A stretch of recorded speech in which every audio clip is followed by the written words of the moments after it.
Hello everyone. My name is Niket Sharma and I'm a PhD student at Virginia Tech.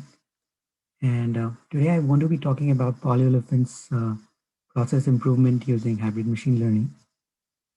So basically, I will be talking about the application data analytics for polymer processes, mainly the polyolefin processes, and how to combine the data analytics and the process modeling. So, like process data analytics have been known to us like from a long time. So basically process measurements for a polymer process are more frequent while the output measurements are more sparse and noisy. And we have literature back right from like 92 till latest literature like there are like poly data analytics have been used for predicting the quality parameters like melt index. So initially in older literature we have used the traditional data based methods like the multivariate statistics while the support vectors and neural networks as well. Like, and now with the better computation and more uh, complex machine learning methods, we are using techniques like ensemble deep kernel learning for quality prediction. So basically, I mean, the motive is the same, but we're trying to use much more complex machine learning methods and we can handle big data.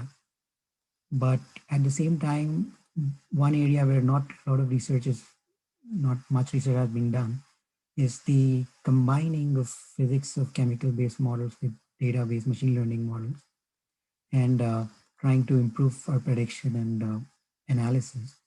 So basically, like if for a theory, if you see in this figure here, for a theory-based model, we know we require much more scientific knowledge, while for a database model, we require much more data.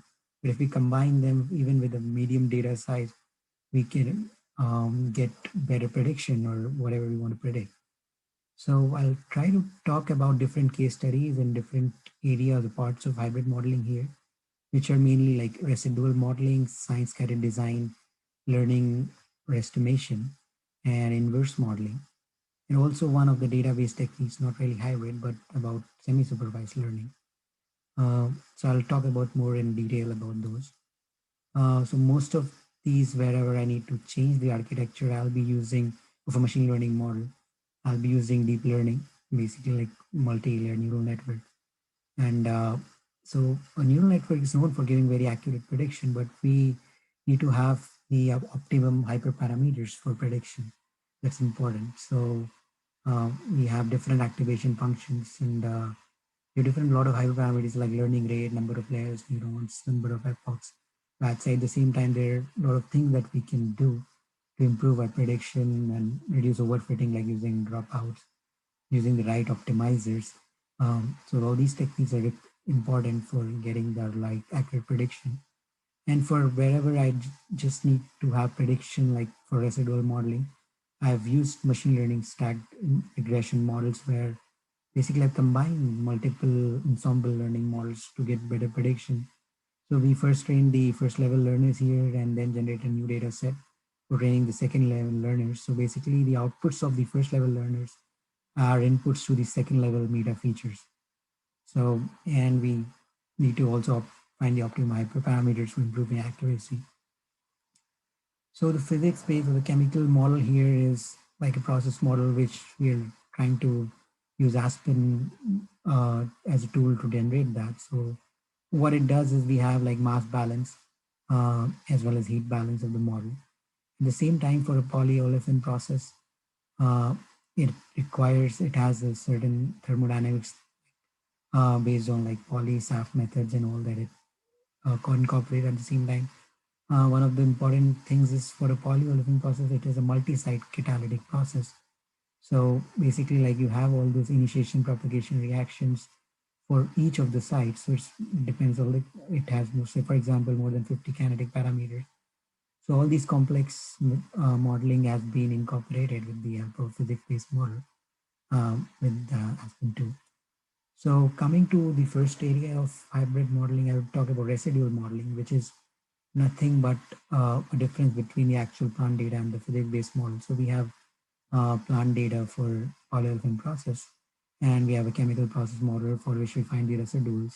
That's the difference between them, and those that is used as an output to again fit to my features to for a machine learning based model, so that I can generate an output for a model plus the residual to give accurate prediction for my quality features or whatever we want to predict here.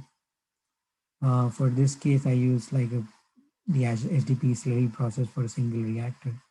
And so most of these input feed flows can be process variable as well as conditions like temperature, pressure, and melt index can be one of the output variables that we need to predict. And so I used tag regression ensemble model for fitting this, and we found out the RMSE root mean square error was almost 1/10 of for a normal model error versus when we combine model and machine learning here, and we get a much better fit.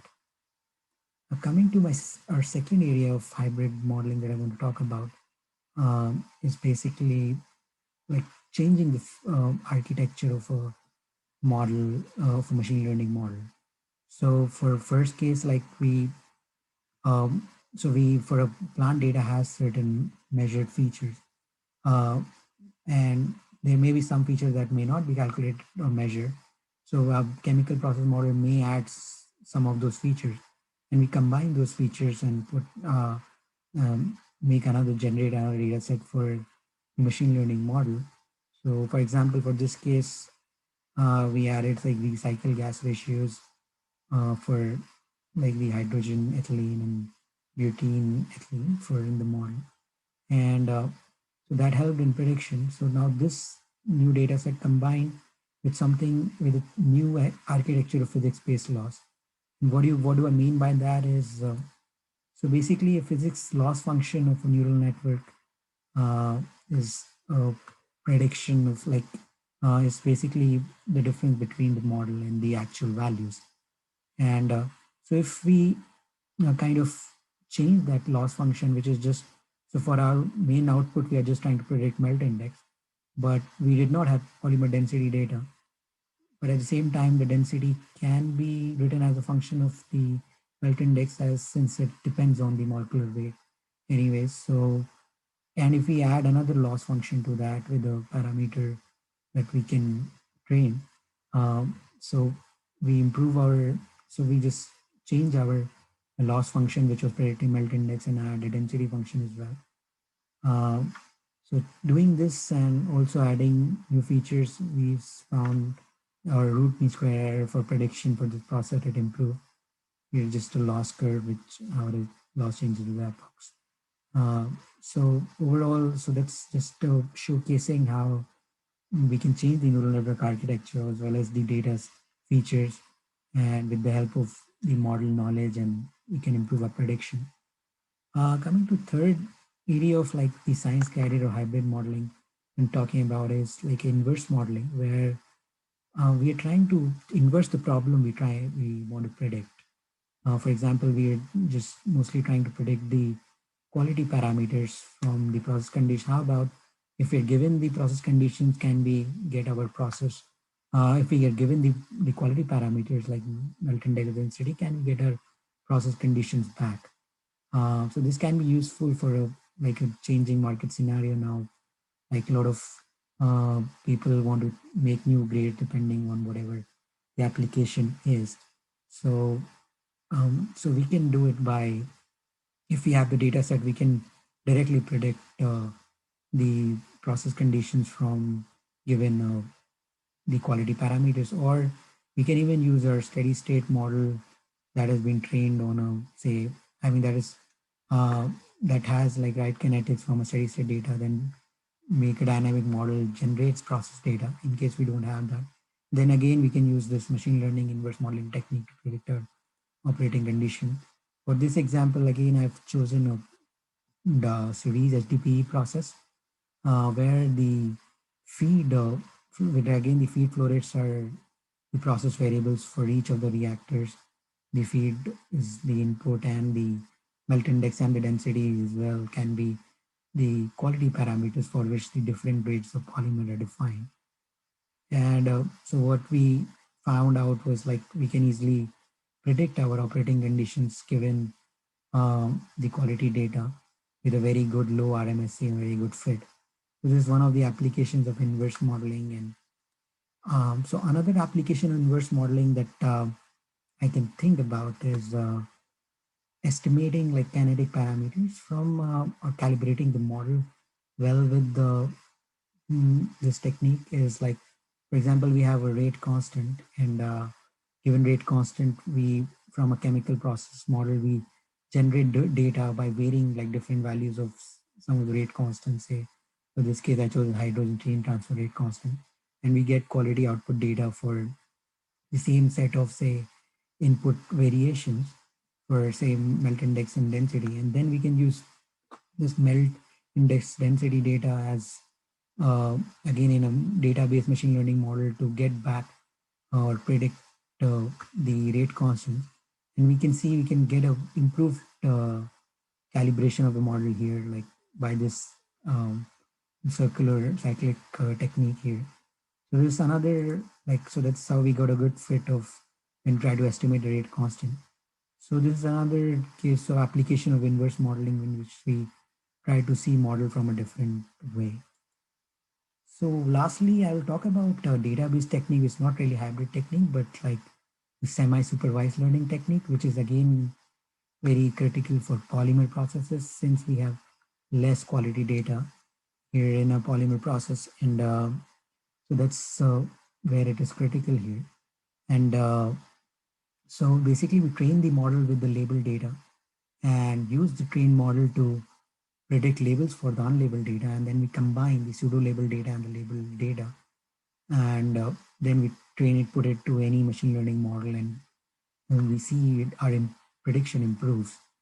So here again I used polypropylene process with a single reactor and same process variables as my x's and product variables as like molecular weights or flow as the y value, and we found out the prediction accuracy is much higher than the for this techniques in 98% versus 80%, 88% if we don't use the pseudo level technique.